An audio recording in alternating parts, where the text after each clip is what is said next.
Well, greetings everyone, and welcome again this Monday night to a our session of We the People. Uh, okay, presented by the Diamond Factory. Tonight we were supposed to have Dr. Laurel Mellin, but due to some unfortunate circumstances, she has not been able to make it.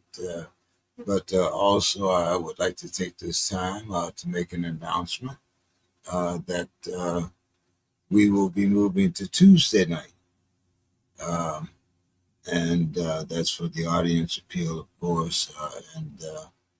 You know, I don't think, you know, although, I have no doubt that we have some very interesting topics. I know there are Monday Night Football and some other things that we would have to compete against. And I think it's much better for our audience if we air on Tuesday night, at least until Monday Night Football is over with. And then we'll take a poll whether or not you'd like us to stay on Tuesday night or move back to Monday night. Also, we have some very interesting topics coming up. Um, and among them, of course, are going to be. Uh, I would like to have a compose a panelist panel of the residents here in San Diego, and of course the residents that we know from our various conversations in Minneapolis. So that will be one of our topics. I think I heard Dr. Mellon. Let's see. Yes, I did. Okay. Good evening, Dr. Mellon. How are you doing? What a pleasure to be here with you. I'm doing great. How are you doing? Oh, every day above ground is a good day. I'm with you. I'm totally with you. Yeah, old veteran saying. so, so, how has your evening gone so far? It's gone great. I had a dinner with my husband who has a cold, and we commiserated about how it's harder to get older because you have one thing or another, but we also just were boundless with our gratitude. So that's where we're at. Lots of gratitude here. Where do you get over that three-quarters of a century mark? You'll really appreciate You it. So, do. Every day.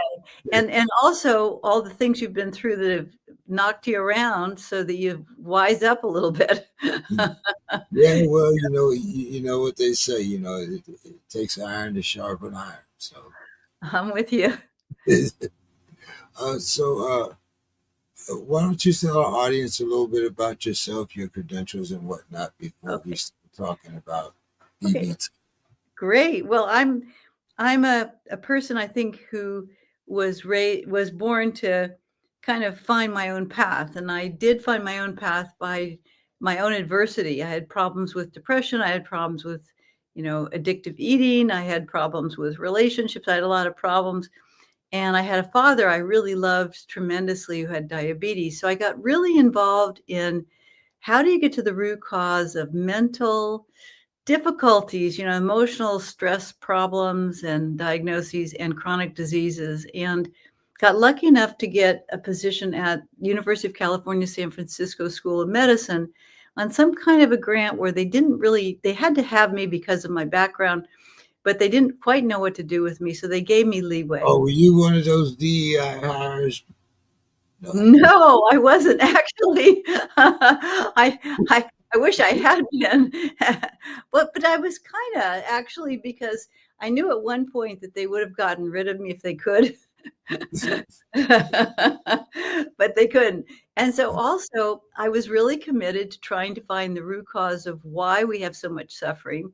And if I wasn't appreciated or I was knocked down or, you know, lots of barriers were put in front of me. I didn't really care because I knew I was on some kind of a path there and I needed to stay. And I stayed for 42 years, sometimes as a clinical faculty off salary and sometimes as a clinical faculty on salary.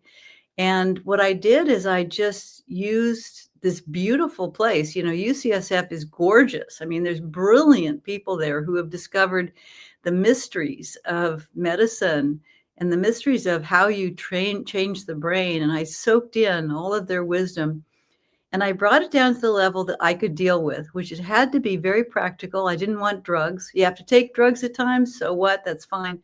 But I wanted to understand how the brain really operated. And along the way, early on, when I was only about 28, I'm 76 now, I discovered it.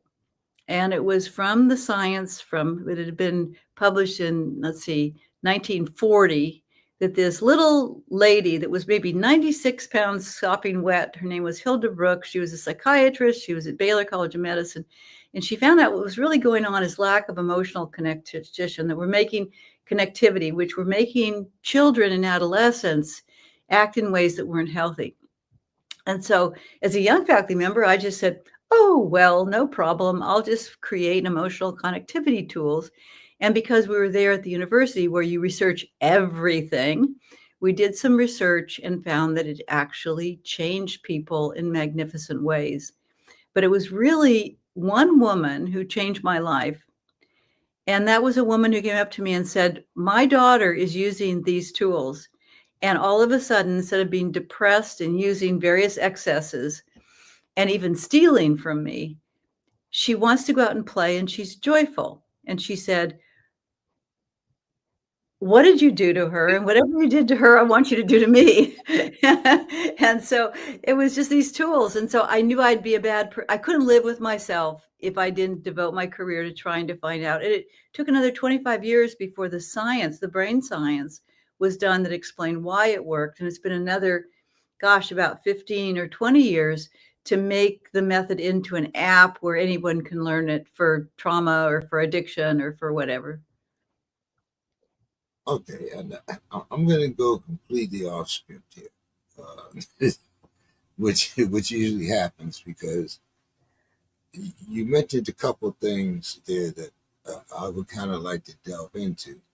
Um, First of all, I'm just a little older than you are, but you know that we grew up in the age of if you could not control your child, the doctor usually gave you something to either make him very lethargic or at least it made him kind of obedient. I grew up as a Ritalin kid. Uh, you know, the kid, that couldn't stay still in school, but, was yet smart enough to complete the assignments. But if I completed mine first, then I expected everybody else to be done too. Then later, when I was incarcerated, it was lithium. So you talked about how we use drugs to assert control of it. At those particular times, things like mental health were completely on a different plane than they are now. I mean, I don't know. I've heard the stories of electroshock therapy, things like that.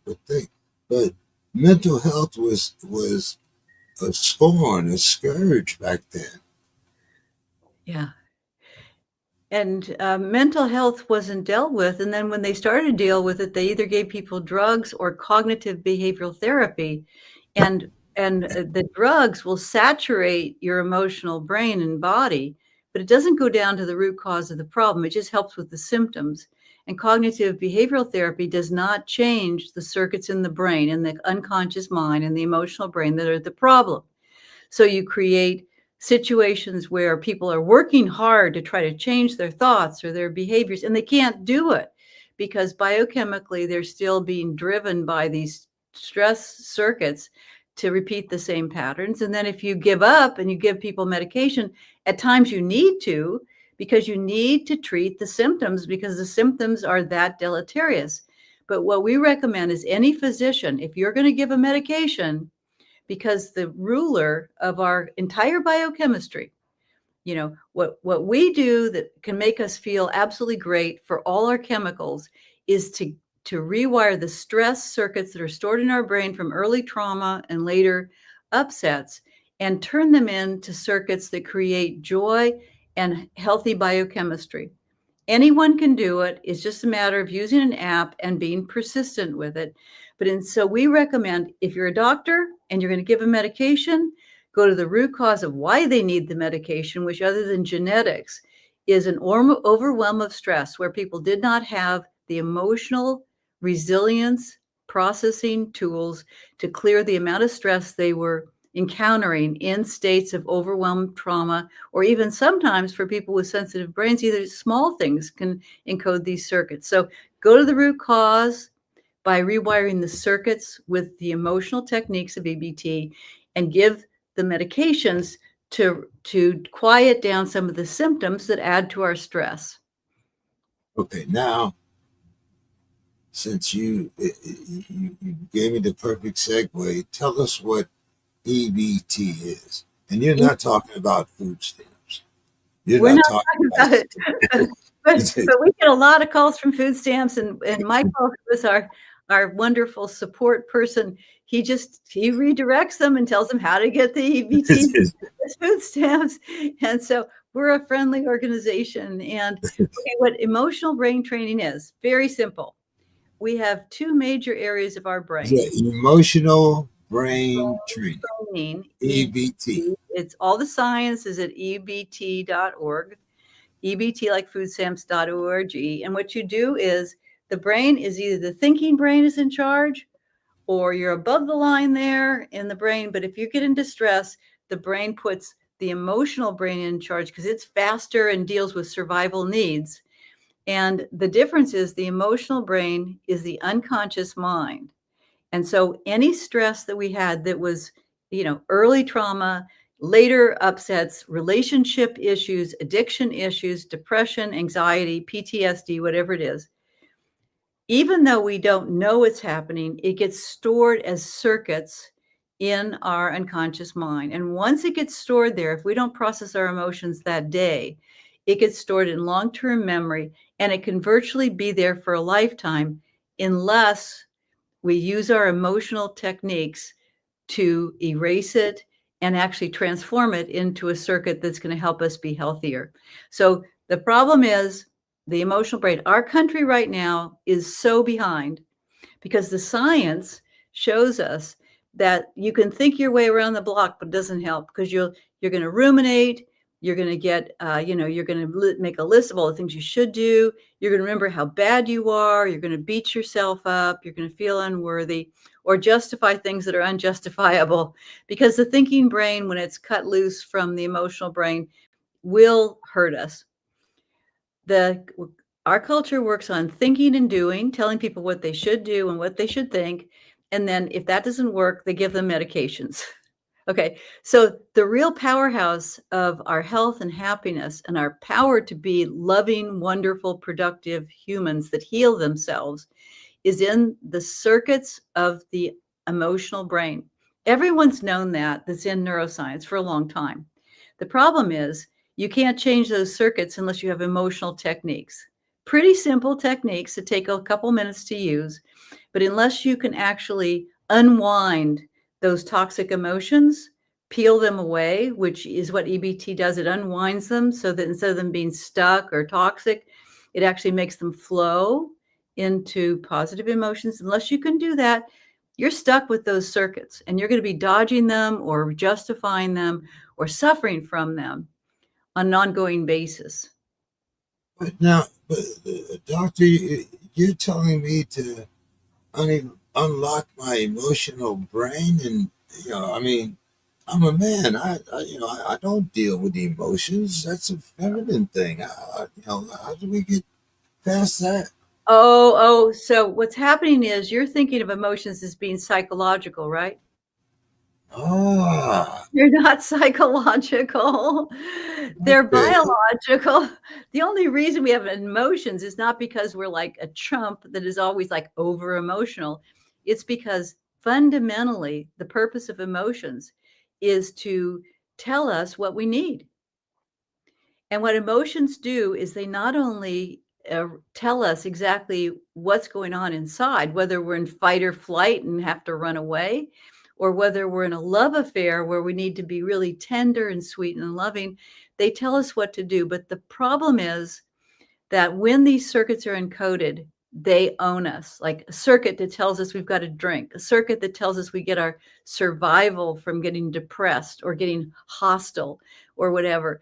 These circuits, what you learn in EBT is these circuits are in our brain. I don't care who put them in there. I don't care who you want to say put them in there. Doesn't matter. That you own them now.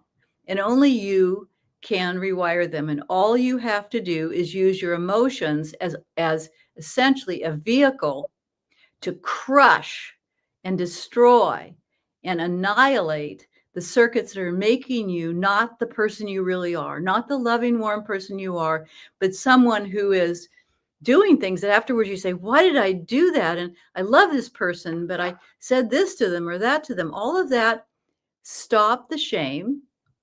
It is not you. It is a wire in your emotional brain. And you go to your doctor, and your doctor, you say, are you certified in EBT? Do you know how to help me erase those wires? And if they're not, ask them to get certified, because they will teach you how to stop judging yourself, how to take responsibility that you have circuits there in your brain now, and you can use them this way.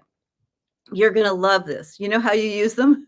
You're not going to believe it. This is going to really drive you crazy.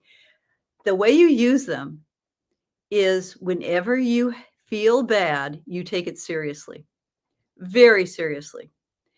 And what you do is periodically, and even if you feel bad all the time, at least 10 times a day, starting with 5, going to 10, you interrupt those bad feelings. You reach for the EBT tools, you unravel those toxic emotions, and it will spiral you up to a state of flow, connection, power, and joy, where your whole biochemistry will change and you'll feel a glow in your body. That's how powerful emotions are. They're the powerhouse. They're not for weaklings, they're for people that want to erase those circuits, destroy those circuits, and get a life back. This sounds a lot like anger management. It does work for anger management very well. That's only one of the things. It works for basically everything. And once you learn it, you'll use it 5 or 10 times a day. Because let's say that you go in and you get a parking ticket, you can use it. Let's say you go and you have a flashback and you feel just terrible. You're there on the floor, you use it. Let's say you go and have too much to drink and you use it. Whatever is bothering you, the process, the skill in EBT, it's called the cycle tool, is exactly the same, and it's true for all people. It's universal. So,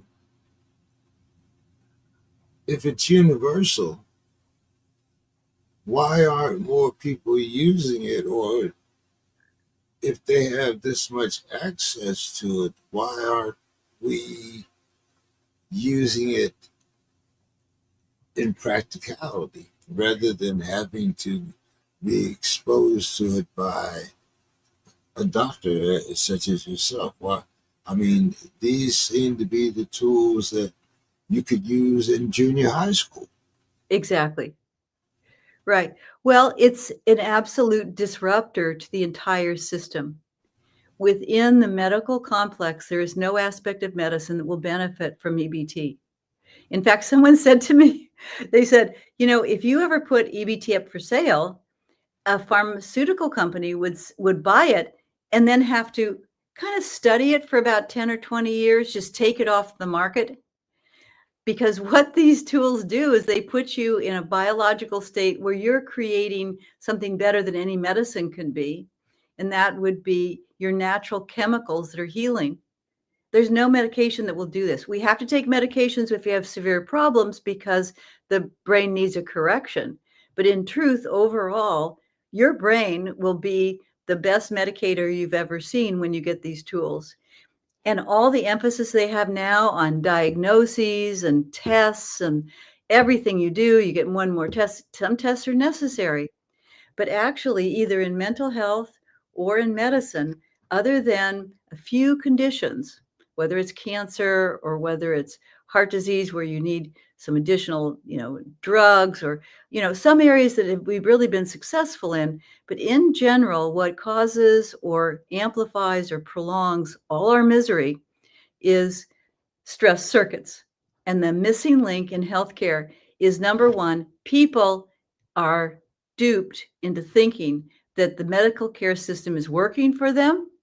And so they keep going back to the doctor, and the doctor dispenses more and more medications until they're really numb, and they don't feel joy. They just feel like they're getting by, and bypass teaching them EBT, where they would actually go down to the root cause, where if they use those tools long enough, they may need fewer medications. The therapists are wonderful, and we're very busy teaching therapists this, but their whole system is based on diagnoses, based on descriptions of what your behaviors are. So when you go to a therapist, they outline what the diagnosis is based on how bad you are, or how sick you are, or how different you are. And that's the best they can do. But the actual answer is that you can say to that person, gosh, you've got a drinking circuit, you've got an anxiety circuit, and you've got a hostility circuit. Let's just line up those circuits and let's start rewiring them so that you stop having those reactions. EBT is very practical, but it's completely the opposite of what we're doing now. It might take long after I'm dead to really have it take hold. But something's happening right now in our nation, which is people are sick of being over medicated. And they're sick of being told, oh, you should make these lifestyle changes, while everyone knows that the reason people can't make lifestyle changes consistently is because the stress chemicals and the inflammation from these circuits that they could learn to rewire are fueling them with fight or flight drives to repeat the old behaviors. So this poor person, it's like you have this big, like 100-pound block that you have to carry around with you, trying to do all these things right, when everybody in medicine knows that they're driven by stress chemicals that are fight or flight and making it almost impossible to comply with the behavioral recommendations. So essentially, it's a disruptor, and it takes mental health and medicine retraining themselves about the basic science of the unconscious mind and what we can do to help people feel better faster and take more control over their day. Being able to feel great when they used to feel bad a couple of minutes before. This is what the emotional brain can do. It's designed to do that. It evolved to do it, but we're not using the power that we have. But you said earlier that it was stored in a different part of the brain. Exactly. So these circuits are stored in what's called the amygdala, which is in the unconscious mind. Now, Freud said that, in fact, the problem that we have is pathways in the emotional brain. And he, unfortunately, went on to have some various theories that weren't so sound. But his basic idea that it's about the unconscious mind was 100% correct, and it's been proven. But what happened is the folks at the time got kind of, aggravated and frustrated because some of the treatments he was using weren't that scalable. And they seemed kind of fanciful. So they threw the baby out with the bathwater and moved to cognitive behavioral therapy. What that does is it pretends that we don't have an emotional brain and we don't have emotional brain circuits. We're just going to think our way out of it, and we're going to make lists of our behavior, and we're going to do it, which is ridiculous. All the power's in the emotional brain. So It sounds like I'm okay, you're okay. What it is, yes, do not shame yourself for what you did, because what you did, and I want everyone to know this really clear, that what you did, if you can think of the worst thing that you'd ever done, and all of us get into spots where we do things that we regret, stop the shame. You did the best you could for the circuits that are in your unconscious mind that control us. I mean, they take us over, were to do. You did the best you could for the circuits you had then. And then feel your power and say, I am going to start changing those circuits so I don't repeat that again.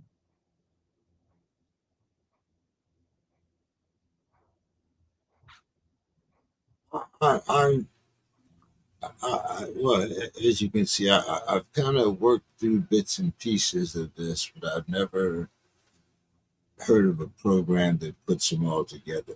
And usually, it's about admitting your shame, accepting your guilt, but you do it under the guise of repentance. You're telling us that, well, I might be wrong, but you're saying that you don't have to repent, but you do have to accept those emotions.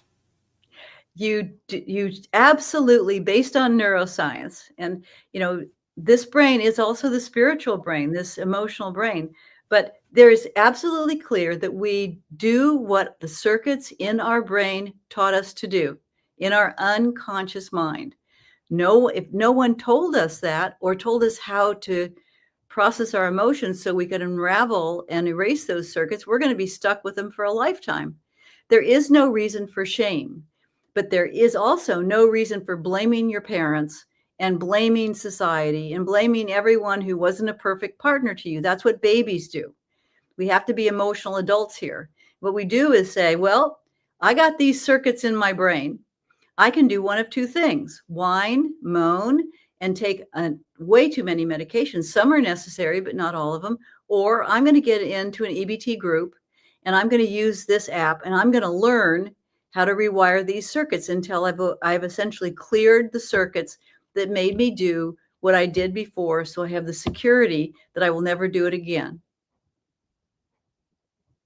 Now, does this work in all fields? I mean, for instance, like you mentioned relationships and things of that nature. Suppose you are a single person, or suppose you are, let's say, a person that is seeking a new career, or you know, you you want to live some of your dreams before you pass away. How do you, recircuit, especially I found that when I first retired, you have to have something to do, or else, you kind of feel inadequate.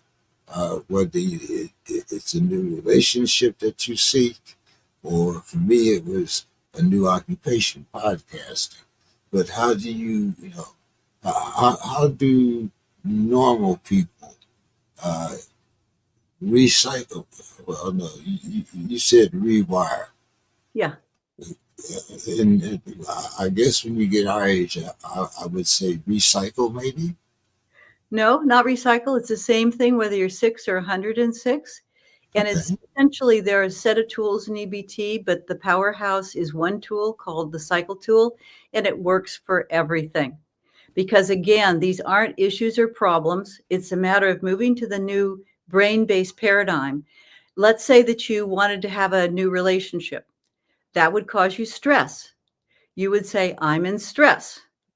I am going to use the EBT tool because that stress is either caused by or amplified by a brain circuit. And I am going to complain. You have to get used to complaining. But this is not about complaining for a half an hour or 50 minutes to your therapist. You can go to a therapist and be trained in EBT if your therapist is certified in the method. But essentially, you only talk for a few minutes, just long enough to activate the circuit in your brain that's causing you to be more stressed than you need to be and to not be able to find a pathway forward. And you first, and this is the process, it's simple, but it's 23 steps. And that's why you have to have the app. But the issue is you say, the situation is, and then you complain about something. It doesn't matter whether it's your daughter doesn't like you, or you want to start a podcast, or you're using drugs, or you're You did something to your spouse that you regret. Doesn't matter, because they're all circuits and they're all rewired the same way. You go down a central pathway of healing. You then, after you complain, you then identify what you're most stressed about in a few words. And once you have that information, the brain will open up like a flower and it will present you with the exact wire in your brain that is amplifying your stress. You express anger, then sadness, then fear, then guilt, and then the brain opens up even more, and it floats up from your unconscious mind the belief or the expectation that is at the heart of that circuit, like I am unworthy, or the rules don't apply to me, or I get my existence from alcohol, or I get my safety from going numb. It doesn't matter, because your brain will do it for you. You just have to get into those 4 emotions, angry, sad, afraid, guilty, for about 2 minutes, sometimes 3. And the brain bubbles up to your conscious mind the message in that crazy circuit that was encoded through no fault of your own. And then you just stop. Remember, this is all self-policed, because you stop and you trust your body, because all of this is so fundamental. That is, our hunter-gatherer genes are what's operating here. So it's extremely simple and it's very automatic. And then you say, oh, my unreasonable expectation is the rules don't apply to me, or I am not worthy. You don't have to have a therapist. It's nice to have one, because the therapist will help you go deeper in your brain, but the tools are the same. Once you say those words to yourself that came from your unconscious mind, you can't think your way here, to the conscious mind, you have what you need to begin to use the rest of the EBT process to erase the circuit. And your body tells you when you're right. If those words ring true, it means the message in the unconscious mind matches the words in the conscious mind, and then you are home free. Because once you have the true message that's been encoded in your brain, you can confront it with the healthy opposite, and that's how you rewire circuits. So it's all based on not someone giving you advice. There's no guru here. I'm not the guru. I founded it.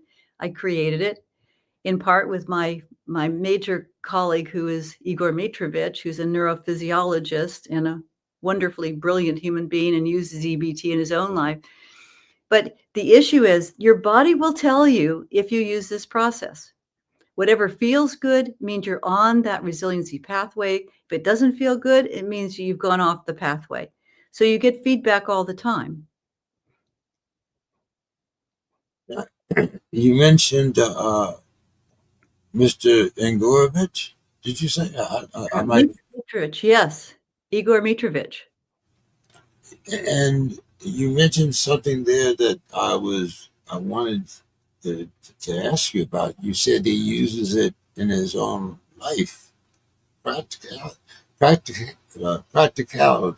That was one of the things that I was asking you about. Is this something you can use, in your daily life? Absolutely. And you have to use it. Let's say the old model was to go to a therapist once a week. That's ridiculous, because the circuits that are the problem, that are making us have PTSD, that are making us have addictions and mood disorders and trauma, they can be activated anytime, anywhere. So you can't just be in the pocket of your therapist. You have to use the skills and learn the skills yourself. It's a 1-year course. You start off with learning how to use the tools to create moments of joy, because moments of joy, or dopamine, are going to make you happier and healthier, so you don't need drugs as much. And then you're going to learn how to take a stuck emotion and use the cycle tool that I mentioned to clear it and then get back up to joy. So it's about joy. Joy is not happiness. It's that connected state, that flow state that's best for our biochemistry. And then you get kind of tired of that after maybe a couple months, and your brain takes a while to learn this stuff, and you watch videos and you use the app in your daily life. And then you want to zero in and you choose 4 circuits of things you're doing that you don't want to do. Like, usually someone has like a relationship wire. where they distance in a relationship or they overly merge and rescue or people please. Well, I was looking at your applications in real world impact, and you list weight and emotional eating, addiction and compulsive behaviors. Uh, I'm certainly guilty of that. Anxiety, depression, and burnout. When I was working in the food industry, of course, burnout. And then you also you mentioned, as you said, relationships and intimacy and chronic conditions.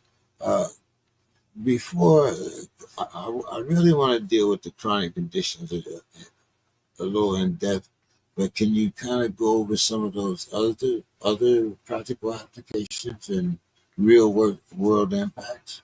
Yeah, well, what happens is once you change your view, the major gift of EBT is you stop trying to figure out what's wrong with you. And you say to yourself, I will never shame myself again. But what I'm going to do is develop an EBT practice.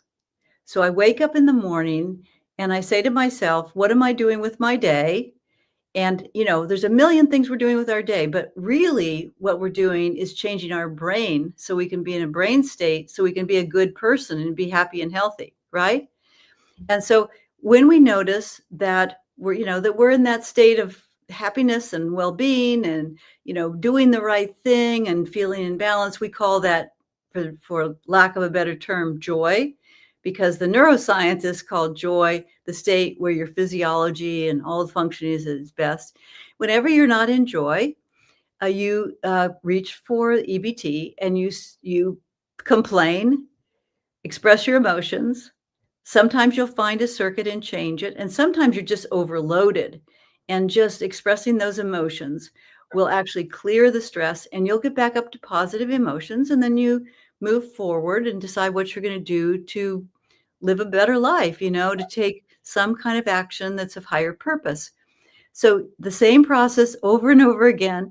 Let's say the first thing that happens is your child comes in and does something wrong, and you snap at the child.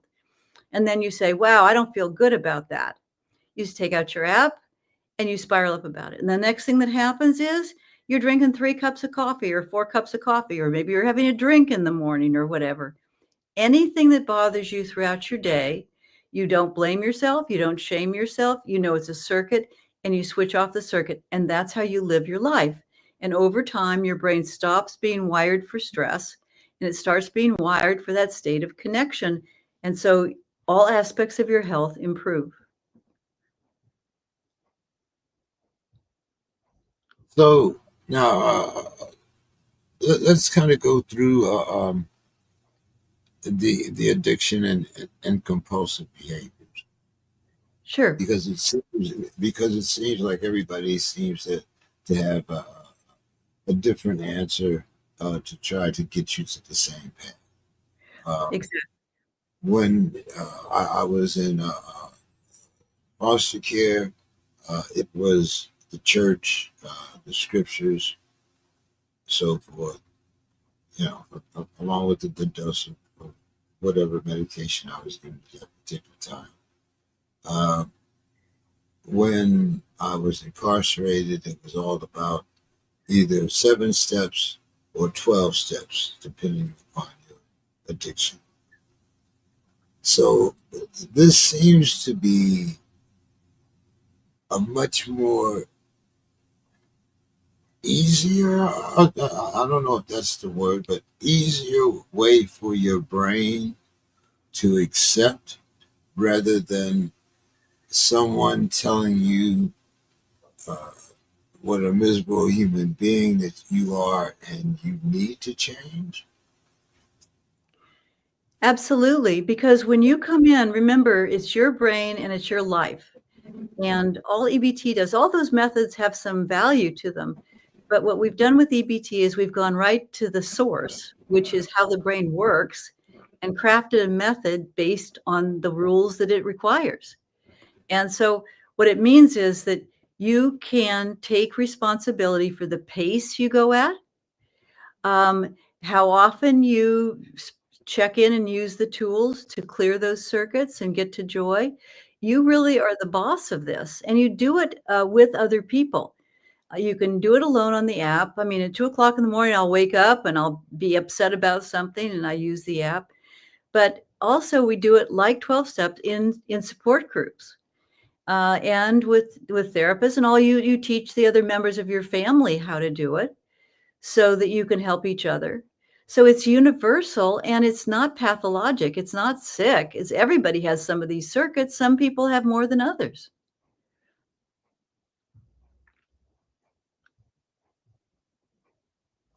The dangers I'm looking at in this is, what if you're a narcissist or a Machiavellian type person?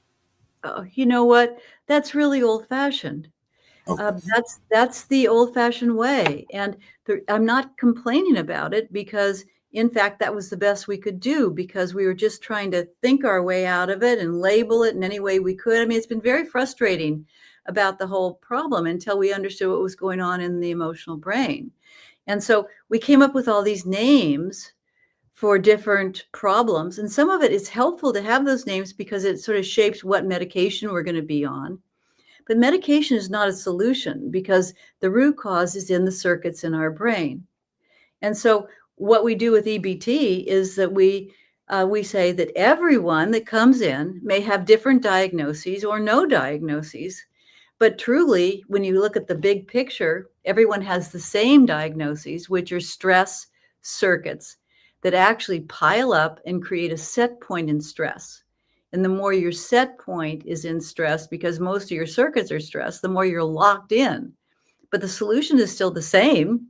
You've got to roll up your sleeves and start, you know, checking in with what's going on inside of you. And if you're in stress, you got to process the circuits open, and you can then process that circuit back to a circuit that's healthy for you, not harmful for you. So this whole diagnostic system is really not based on giving people power. It gives you the power not to judge yourself because you've got a diagnosis, and that's a huge thing. But truly, the end game is to help people have a diagnosis so they can cure it. And in fact, that's what happened with infectious diseases.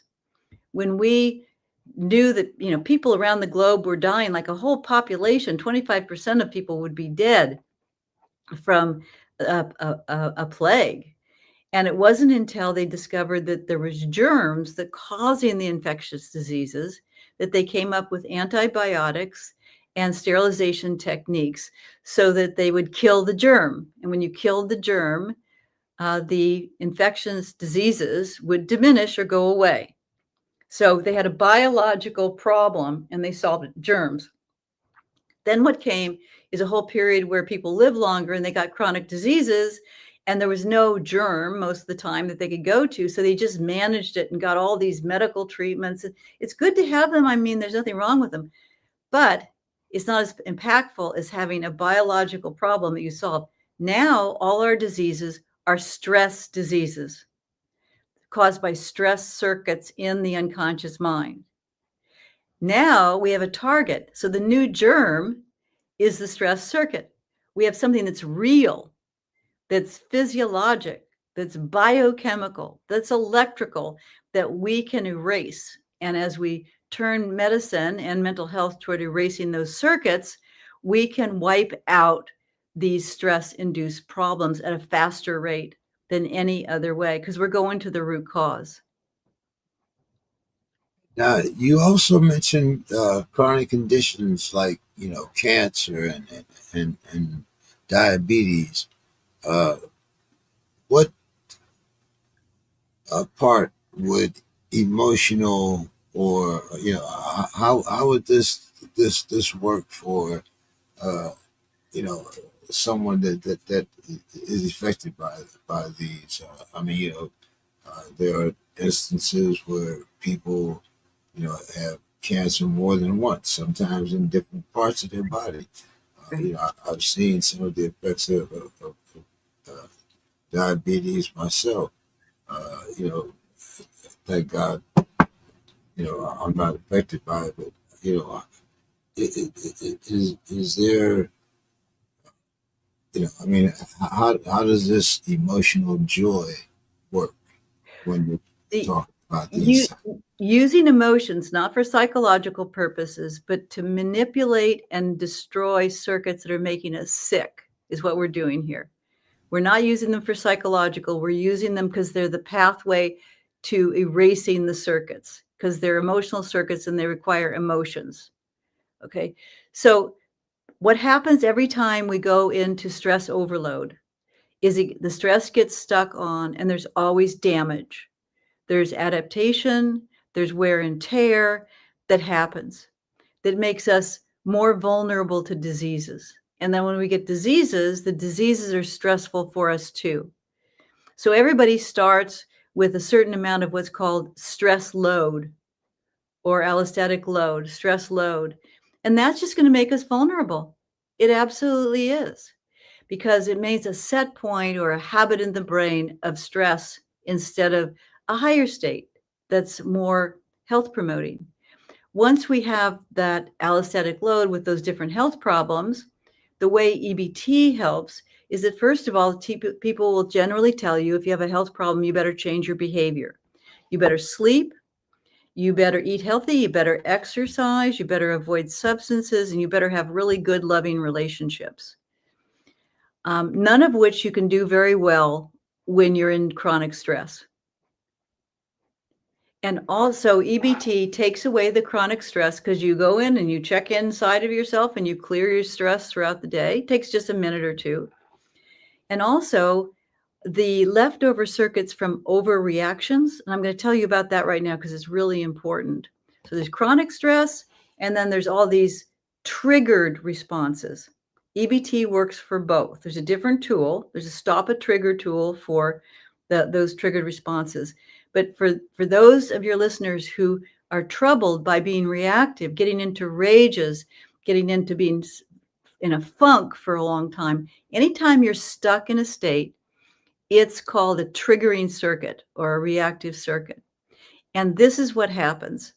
What happens in the brain, it happened for me when I was about 11. When I had been bullied at school, I came home and I didn't know what to do. I was really ashamed and I was really scared. And for me, I got addicted to food. I saw some cinnamon rolls, some big old cinnamon rolls right there on the counter. And imagine it this way. I had a big old fight or flight stress circuit going in my brain, right? I mean, a big monster of a stress circuit. I didn't have much of an issue around food at that time, but the food was sitting there. It was like a little tiny circuit.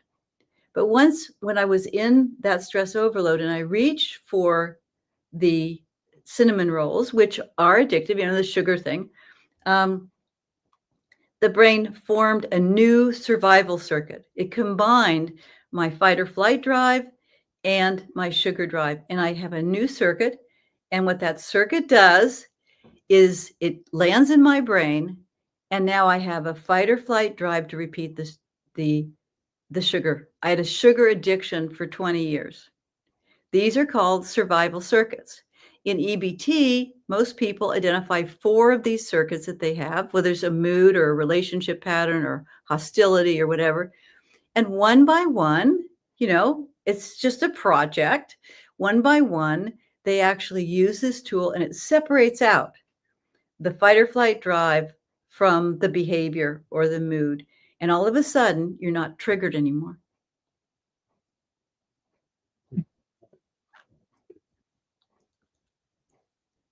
Makes me look at something that happened to me in kind of a different light. But now, I, I'm kind of glad you mentioned your experience at 11 years old, because another one of those topics that I wanted to talk about was parenting.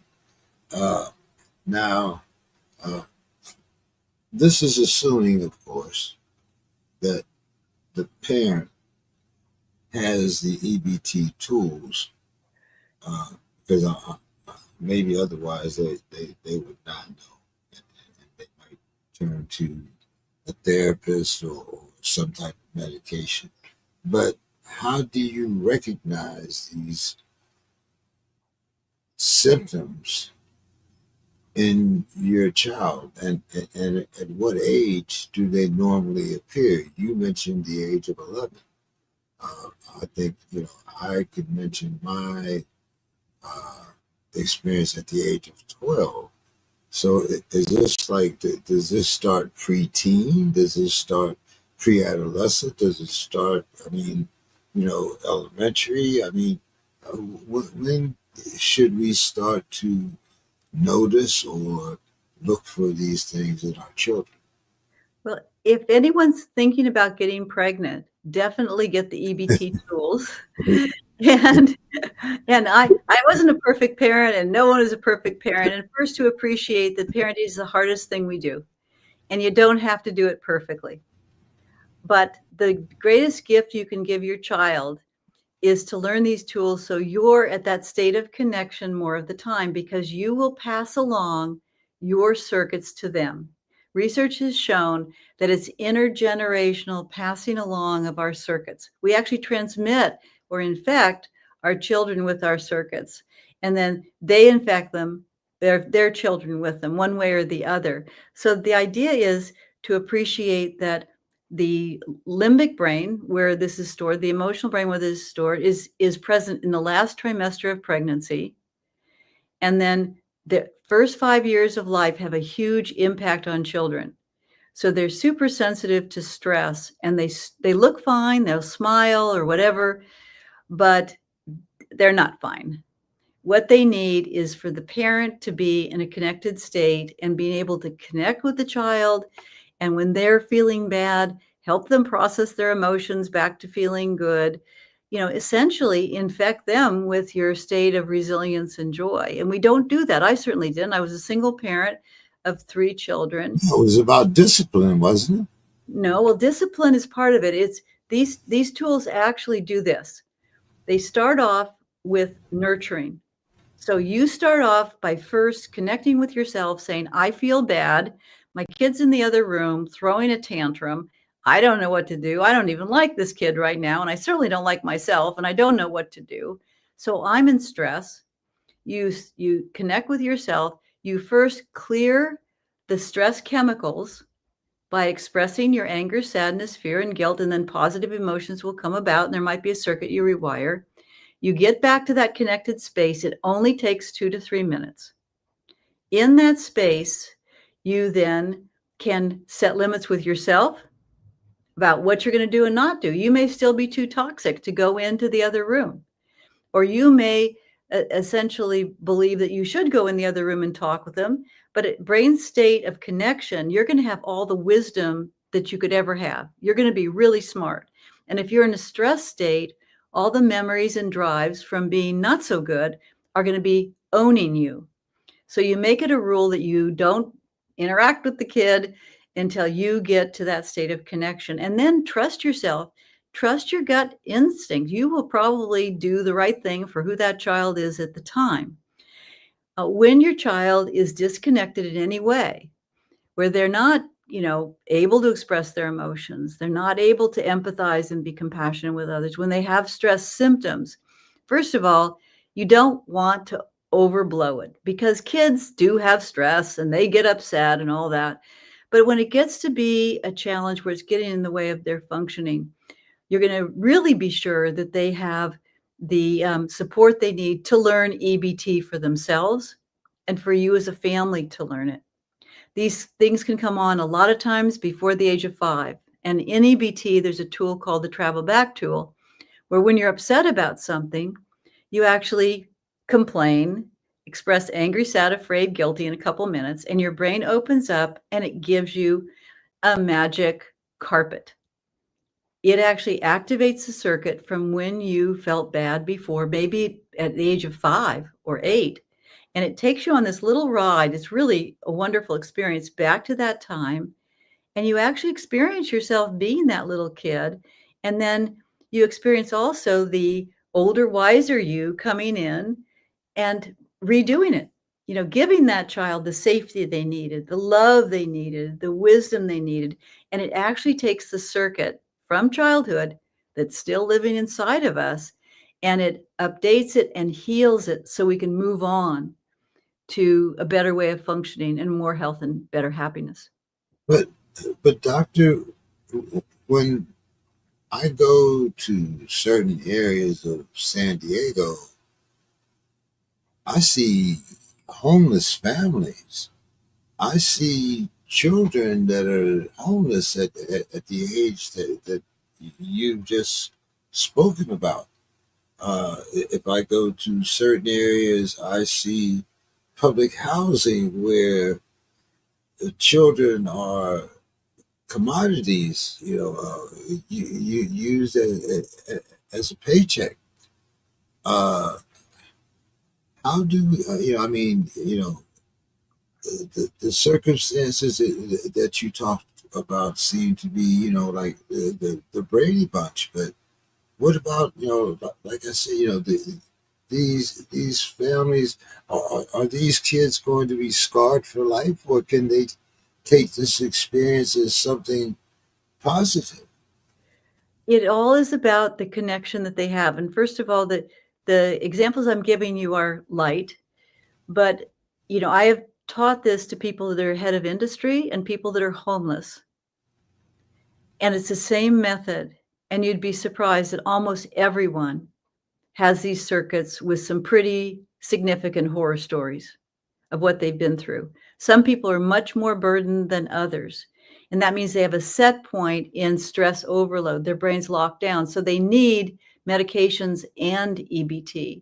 But when it comes to this children, you bring up a really great point. Remember, we're thinking now way differently about medicine and mental health. We're thinking in terms of how the brain actually operates, which means it's the emotional brain circuits, the memories that get locked in, that get replayed and replayed and replayed. If a child goes through what would otherwise be a horrendous experience, but in fact, someone is there to emotionally connect with them, to give them words of safety. Even if they've been through something terrible, give them a sense of boundaries and safety and love and wisdom. That emotional connection with even one person can bring a child up to using that adversity to actually making them the most empathetic, the most loving, and the wisest person around, that someone that never had any adversity could never measure up to. So let's get into shame and self worth, because you also mentioned that. Right. So what happens is when the brain goes into extreme stress, and there's 5 levels of stress in the brain, low stress or the joy state, the really healthy, happy state, the thinking brain's at the top of your brain is in charge. All the happy memories are there, and that's your reality. If then brain state 2 is kind of in the side of your forehead and you feel good. And both of those states are self-correcting, so you can feel kind of bad and you sort of snap out of it. You don't get stuck. Once you go to more stress, the brain puts the lower, more primitive areas in charge, the emotional brain, and you're in trouble because those circuits are stress overload circuits. They have no shut-off valves. They will cause chemical changes that are very damaging, and they'll cause us to engage in behaviors as if our life depended upon it because the chemicals are telling us to do it. So you can see that there's a different world down here when you get into that stress. If you have a child that has been disconnected, where there's been adversity and there's nobody there to begin to process that, they have a brain that's loaded up with all these stress circuits. And they are going to surround themselves with other people who have a set point that's loaded up with these stress circuits because that's what's comfortable for them. And then they're going to learn all those behaviors and they're going to learn all those habits. And that is what causes so much of our problems, is that no one is there to intervene and say, I'm going to give you therapy, but I'm also going to give you what you really need. The basis of therapy is loving connection. So when therapists have that loving connection and they teach the kids and show the kids how to use EBT, the kids can begin to change more rapidly. And it doesn't take 10 or 20 years. It happens pretty quickly because it gives the child control to go right into their unconscious mind when they don't feel good, and they'll immediately feel better, and they'll also make their brain better. they'll heal their brain. So that's why we want all public health officials to have training in EBT so they can bring these skills to the young people who are extremely vulnerable. Now, let's go all the way down to the other side here. You also mentioned menopause and aging with joy. Yeah. And you've written about optimal menopause and aging with joy and with grace. Sorry. So how does the emotional brain play into this transition? Well, again, it's just a stress circuit. Like, for example, I went through menopause early. I'd had 3 children, and I ended up getting my tubes tied, and I went into an early menopause, and all these terrible things were happening. But I had EBT. And so when I was stressed, whether it's metabolic stress, physical stress, or psychological stress, it all gets dumped into the emotional brain. And if we leave the stress there, we're going to have problems with our stress center, our reward center, and our metabolic center. We're going to feel really terrible, and we're going to get a lot of diseases. All you have to do, and this is how simple it is. It's so, so simple because it's natural. All I did was when I was in stress, I got back to a state of connection where I could really listen to my body, listen to the wisdom of my body. And so I didn't gain weight during that time because I noticed that my body needed less. I had symptoms like women do in perimenopause and menopause, but I got back to a state of connection where I could ask for help. Okay, so all the things that you're supposed to be able to do that are really wise that solve problems, if you're in stress, you won't do them. You'll get stuck in distancing, having to do it all yourself, over worrying, being upset. So you wipe out all that waste of time. You get to a state where you're actually just listening to your body. And when you do that, the suffering stops, and you also do something else, which is every time you use EBT, it always finishes by saying, what are you going to do to raise the set point of your brain, or to feel better right now, or to do the right thing? And you decide on what you expect of yourself. And then you actually get an image of yourself doing it. And you say, what is the hard part? What's the reality about life that I have to face? That because I haven't faced it, I've never followed through. I say I'm going to do something, I don't follow through. You say, oh, the hard part that I've got to face if I'm actually going to do this instead of just talking about it is that I am alone. No one is going to rescue me from my life, but I have me. Or I am not perfect, or I'm not in complete control, or it takes work, or not everyone will like me, or these basic realities of life we learn to accept.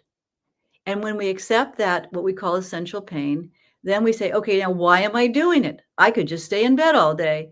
You say, I'm doing it for higher purpose. And then you identify what your higher purpose is. Maybe it's peace inside, sanctuary, or authenticity, or vibrancy, or integrity, or intimacy, or spirituality, or freedom. The purpose-driven life gives us the joy chemicals, gets us out of stress really easily. So every time you use EBT, you're going to learn how to make a reasonable plan going forward after you've cleared the stress and nurtured yourself and balanced your biochemistry. And then you grow yourself up by saying, okay, I get it. Blaming's not going to help, or whatever that reality is. And you're conditioning your brain to accept it naturally. And then you're inspired by something that's a higher order reward.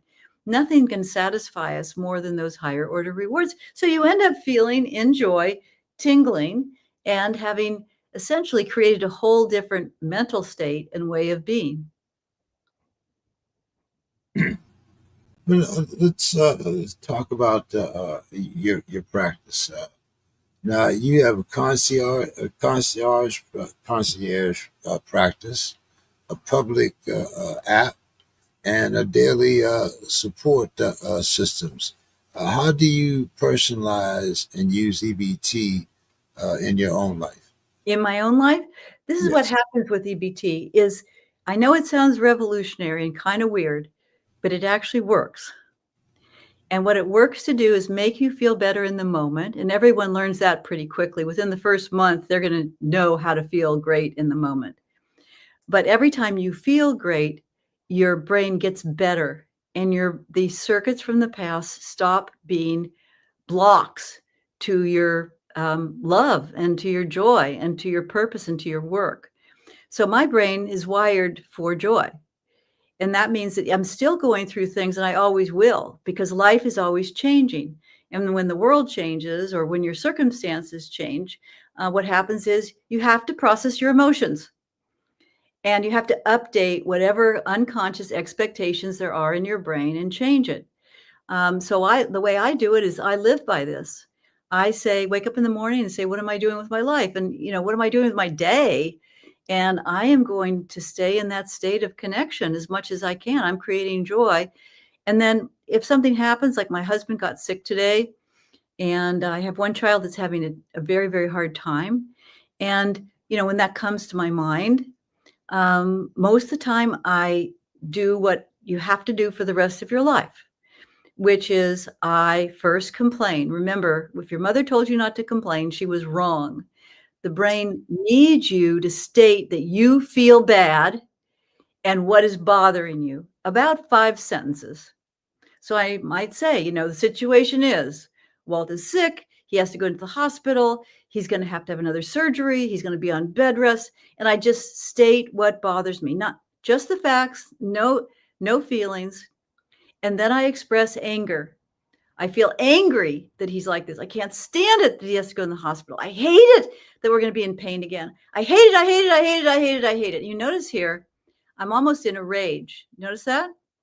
Right. It's not a rage, because the way it's done in EBT, it's gentle. It starts with, I feel angry that, I can't stand it, this is happening, I hate it. And then you slowly go in and ramp it up so your brain stays connected, so it's safe. And if you do it that way, after hate it, I hate it, I hate it, I hate it, I really, really hate it, it'll shift. And it's unlocked just the circuit that's the problem. And then I say, and I feel sad that could happen. And then it's over. And at that moment, I'm at brain state 1. Okay? I expect myself to do the best I can to love this man and deal with whatever comes up. And I move through the method. So you'll always have to stay connected to your body and notice what's going on. You always have to take your stress seriously. You always need to complain for a few minutes. I mean, literally 5 sentences. Anger is your friend here, because in EBT, anger is a short, productive burst followed by 1 sadness, 1 fear, and 1 guilt. And then you are on your way to either rewiring or spiraling up to feeling great if it's situational. So you have to be emotionally alive, but you snap back. If you don't have EBT, or you're sitting on a big log jam of all these circuits and you're just choosing not to rewire them, EBT is available. If you choose not to use it and choose to sit on those circuits, that's your prerogative. But if you do, when something comes up that's a situational stress, it's going to tick you off. It's going to get you into a stress state. And then you could stay stuck there for hours or days. And that's what most people are doing, all because they don't know how to use these emotional tools of EBT to bounce back, to get back to their natural state, which is the brain wants us to be in joy. So you talk about these 7 emotions. Can you tell us a little bit about the 7 emotions, the virtues and rewards Okay. that you retain, or how do they shape a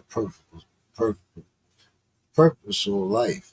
Well, what's fascinating is we've had so much shame and blame and analysis and diagnoses and medication that we've lost track of the truth of human physiology and human anatomy. And that is, humans are good. All humans are good. At our core, we are like, I've got a Labrador retriever, and she's the sweetest dog on earth. And that's how we all are. What gets in our way is stress disrupts that natural state of loving connection, because mammals have to get love. And so if we have been in an environment where we've been beleaguered by having these stress circuits invade our brain, we're going to begin to be really nasty human beings. Because if you're stuck in stress, the stress chemicals are vile. They make us hate. They make us harm people. They make us not care what anyone feels or what anyone thinks. We're just going to get what we want when we want it. That's not us at our essence. That's stress circuits, and that's what the stress chemicals do. So oftentimes what we do is buy into the idea that we're bad people. Absolutely malarkey. Because from the first time you use EBT, when you clear those nasty circuits and get back up to that state of connection, what happens is you will have the 7 emotions, the 7 virtues, and the 7 rewards, because that's who we really are. It's just those stress circuits that block us. That's kind of interesting. Because when you were talking about those, I was having some, uh, not flashbacks, but I was thinking of that the same dopamine, that excitement that I felt during stressful combat was just as much of a dopamine reaction as I felt when I was making love to my wife. Yes.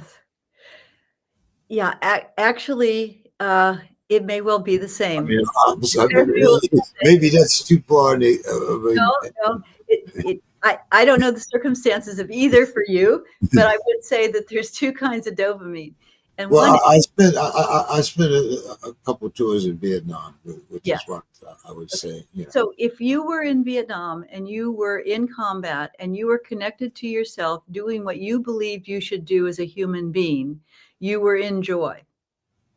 And joy is not always pleasant. It is a connected state of purpose.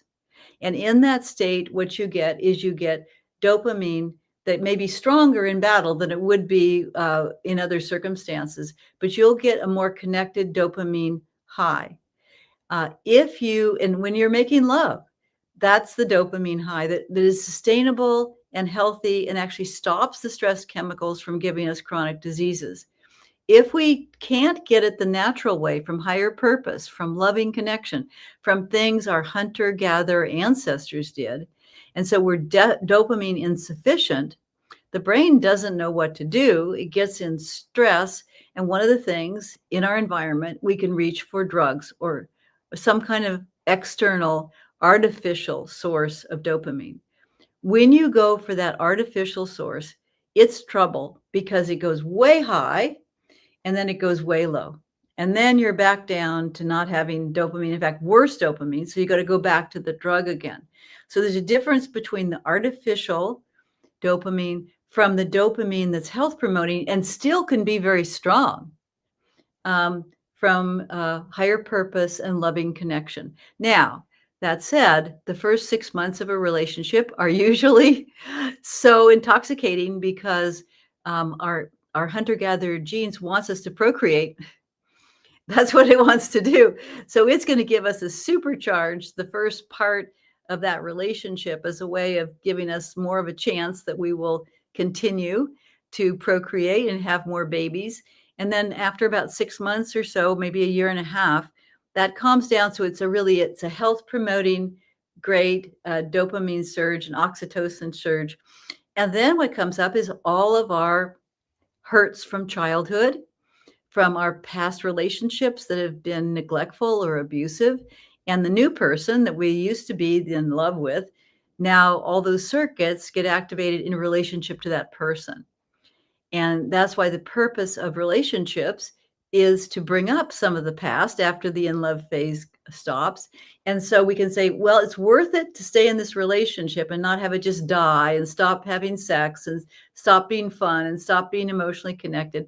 I'm actually going to get some EBT training and get back to that state of connection so my relationship will become alive and healthy and happy again. Are we talking about the 7 year itch here? Supposedly. Is it, okay. Is it, what? I guess I'm kind of dating myself. But what if somebody in our audience wanted to right now, they maybe they're stressed or stuck in an unhealthy relationship or whatever. What's one small step they can take to begin, rewiring, Yeah. that emotional brain today? The first thing to do is to understand that your job is to give yourself unconditional love and give your partner unconditional love. And the reason for that is instead of shaming yourself or blaming them, it's truly love is a matter of being able to deal with the stress, process your emotions, and get back to that state of loving connection. And the reason that there's no room for shame or blame is the level of stress we're encountering today is off the charts. And the normal ways of processing emotions, like checking how you feel, no longer work. So if you don't have these turbocharged skills of emotional processing, you're probably going to be stressed out at work, stressed out at home, and getting into a tangle with your spouse or partner where you're not your best self. And it's important not to point the finger at the other person and or at yourself. So if let's say you flew off the handle or you contributed to this, just say for who I was at the time, for my circuits, I did the best I could. But now, before I even talk to that person, I'm going to clear my stress, get back to that connected state so I can be loving because only in that connected state we can. And in terms of blaming the other person, I did that. I went through a divorce. I blamed the other person. Let me tell you, at one time in that relationship, you had love. You had rewarding sensual and sexual experiences. You had fun together. And that happened at one point, and everything that happened since that time, when they were stressed and you didn't do anything about it, you didn't get to a connected state and act differently, but just were passive or got aggressive, you contributed to it. And same for them. So it's always 50-50. If both But people isn't have that the skills. hindsight? Pardon me? Isn't that hindsight, as we call Well, what it is being at peace with the past and taking responsibility for what you can do so that won't happen again. So that you can either leave the current relationship in with grace and ease, having rewired your own circuit that caused the demise of the relationship, or you'll find that as you start to use EBT, you'll rekindle that love, that spark. Either way, your job is to take care of yourself and to get the skills so that you can have more intimacy in your life. And that means being able to clear the stress and get back to that state of loving connection. it? So, what does optimal health and a life of joy and purpose uh, look like when someone has fully integrated EBT into their life? What they've done is they start just where they are. You start right where you are and you start learning how to create what's called joy points, moments of joy. And then you start learning how to spiral up out of stress and you start feeling really, really great. And then you stay with it until you feel great most of the time. And when you feel great, your biochemistry is at its best.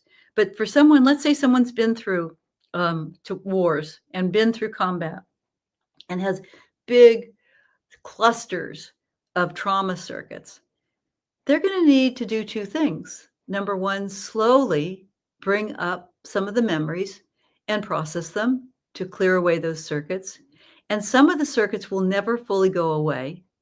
And they need to use EBT to accept that for who they are, they may not have a perfect situation and that there are some essential pains of life.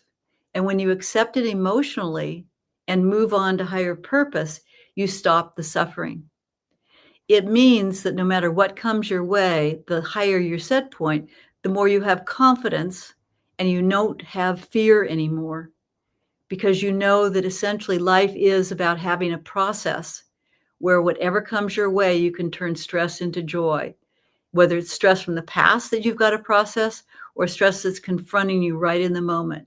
When you have that process down, it's the power of process in your brain. You are fearless, you're of purpose, and you go out in the world and make the magic in this world in just the way that makes your life complete. It is not fun always, it is not always easy, but that pathway of purpose and healing the brain yourself gives you so much of those virtues, gives you those elevated emotions like love, compassion, gratitude, hope, forgiveness, awe, and joy. The virtues like generosity, empathy, kindness, uh, bravery, really being courageous, being willing, being humble, and being enthusiastic. And those purposes, knowing you're doing something to have peace inside or authenticity or purpose, all of those things are dished up to you. They're in your brain, they're natural, they're part of who you are right now. So you're not broken, they're part of who you are right now. You just spend more time in that place of connection so that you can appreciate a much more beautiful life and a much more healthy, happy, and meaningful way of living.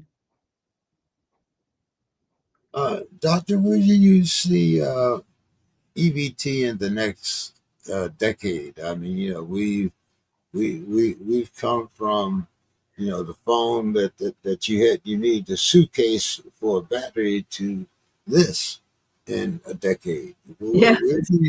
Where do you see, EBT in a decade, and do you think that possibly, well, do you envision it becoming a standard practice in healthcare uh, in theory Well, or it's therapy? I'm sorry. it's already in alignment with the best science and theory. I don't know how fast people will move. If in fact it had its place in society, it would be in every clinic, every school, every marriage, every community, in every hospital. It was developed at the University of California, San Francisco, so it has its scientific chops and it has the studies behind it. But you know what it's gonna take? It's gonna take the public saying that I have to have it, and that's already started happening. People know that they can feel much, much better. They know that the system is set up for medications and cognitive training, not rewiring your emotional brain. And they go to their therapist and they say, I know we're supposed to do a therapy session, but actually I want to do EBT. Are you trained in it? In the hospital at UCSF, the doctors, many of them, because I've trained more than 200 of them, they go in to see a patient and they always use EBT at the closure of the session to bring the person up to that state. How how soon it will catch on? Can I tell you my best guess? Sure. I think it's about to catch on. Because what Well, happens is when people use the app and use these skills, they feel so much better that they start demanding it, and when the people demand it, it'll happen. now, once again, I want to come back to this little device here because now with this little device, you can rent a therapist. You can have sounds that relax you and calm you. Uh, I mean, there's so many. There's AI. How are those things going to have an effect on At EB? at this point, we don't have AI, and the reason we don't is it is cognitive. The AI therapist that you speak to does not rewire the circuits in your brain. They treat you like children. And they say to you, if you say, I really am angry at my husband and this and that, they'll say back to you, you don't have to be angry at your husband, or it's really makes sense for you to be. They parrot back to you what you just said to them. What EBT says is, we're going to not do that. We're going to ask you to feel your feelings, to feel your anger, feel your sadness and fear, because that's the only language that is heard in the emotional brain. And right now, what happens with AI, it's not sophisticated enough to ask you the prompts of the EBT tools, the 23 steps that the app now gives you. But what we notice is we're just coming out with a new app on our website, ebt.org. And what that app does is it gives you a choice really simply. Do I want to have joy points just to collect a little bit of joy? Do I want to take a minute and spiral through my emotions, or do I want to rewire a circuit? And you touch on it, and literally in 2 to 3 minutes, based on our research, your whole body changes your chemistry and you feel great. And Well, so tell us a little bit about the website, your app. Well, like, it's very simple. I'm a, I have lots of books out. I'm a New York Times bestselling author. Don't buy them. Instead, there is a small book you could get, but you get it free on our website. It's called What's My Number? That's actually a good little book. It costs about $12. But on the website, you get all the books from EBT. It's ebt.org. What we're invested in is you getting this app. Because once you have the app, and you can add on support groups, you can add on coaching, you can add on lots of community support to it. But at the very least, you get the app and you start working with it. Because when you do, you will say, why doesn't everyone have that? So you go to EBT, like food stamps.org, and get a membership. And you'll be seeing me because I'm there a couple days a week. And there's always a healthcare professional there every single day to help guide you through it. So you're never alone. And there's groups and community and forum boards and people celebrating that it's a new world once you have EBT, because you can create the joy you were born to create and the goodness in your life that's been there all along. Give us kind of your final thought. I know I kept you a little over what I had originally intended, but I think this is a tool that a lot of our audience could benefit from. Also talking about veterans such as myself and others. Even you touched on an effect on homeless or Yeah. even displaced persons. So, can you kind of give us a final thought of new? I want to say relief or habit into everyone's mind today that would be a start for them in EBT? Yes. What I would like it in order to start EBT, change your mindset. First of all, stop any blame or shame and begin to understand no matter what your body looks like, what your health looks like, what your relationships look like, what your work looks like, whatever is going on, focus on one thing, your emotional brain, and appreciate that whatever happened in the past, it was a wire that activated it. It's not you.